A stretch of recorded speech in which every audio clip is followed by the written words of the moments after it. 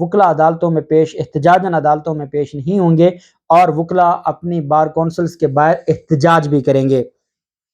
پورے جو پاکستان کی بار کونسل سوائے سندھ کے باقی جو گلگت بلتستان ہے وہاں بھی، آزاد کشمیر کی جو بار کونسل ہے وہاں بھی، بلوچستان، پنجاب اور خیبر پختونخوا میں ایک سندھ بار کونسل کی جانب سے ان کو اگر تو وہ واقعی آئین کی بات کرتے ہیں اور ہیومن رائٹس کی بات کرتے ہیں، ان کے ہیومن رائٹس تو صرف زرداری سے شروع ہوتے ہیں وہیں پہ ختم ہوتے ہیں۔ وہ تو آج تک ناظم جوکیوں کے حق میں کبھی نہیں بولے، وہ تو آج تک عزیز میمن کے حق میں کبھی نہیں بولے، وہ صرف اور صرف اپنے مفادات کی بات کرتے ہیں، اور ان کو وہ مفادات کون دیتا ہے؟ وہ زرداری دیتا ہے۔ اگر ججز کی تقرری کا معاملہ ہے اور ان کا خاص جو جج ہے وہ سپریم کورٹ میں نہ تعینات ہو، سندھ ہائی کورٹ کا جج، اس پر تو وہ پتہ نہیں کیا کچھ کہہ دیتے ہیں، ہمارے ججز کے بارے میں، ہمارے جرنیلوں کے بارے میں سارا کچھ کہتے ہیں۔ لیکن جہاں ہیومن رائٹس کی بات آتی ہے، جہاں جمہوریت کی بات آتی ہے، سول سپرمیسی کی بات آتی ہے، وہاں وہ زرداری کی طرف دیکھتے ہیں، زرداری کی طرف سے اشارہ ملے تو وہ بولنے لگ جاتے ہیں، نہیں تو نہیں بولتے۔ اس وجہ سے سندھ بار کونسل سے یہ ہمارا گلہ بھی ہے بطور وکیل کہ آپ کو اس معاملے پر کھڑا ہونا چاہیے تھا۔ یہ کوئی پنجاب خیبر پختونخوا کا معاملہ نہیں ہے، یہ انسانیت کا معاملہ ہے، ہمارے ملک میں جمہوریت کا، رول آف لاء کا معاملہ ہے۔ بہرحال آج وکلا پورے پاکستان میں احتجاج کریں گے اور اللہ پاک عمران خان کو صحت و سلامتی والی لمبی عمر عطا فرمائے، اللہ پاک پاکستان کا حامی و ناصر ہو۔ بہت شکریہ، اللہ حافظ، پاکستان زندہ باد۔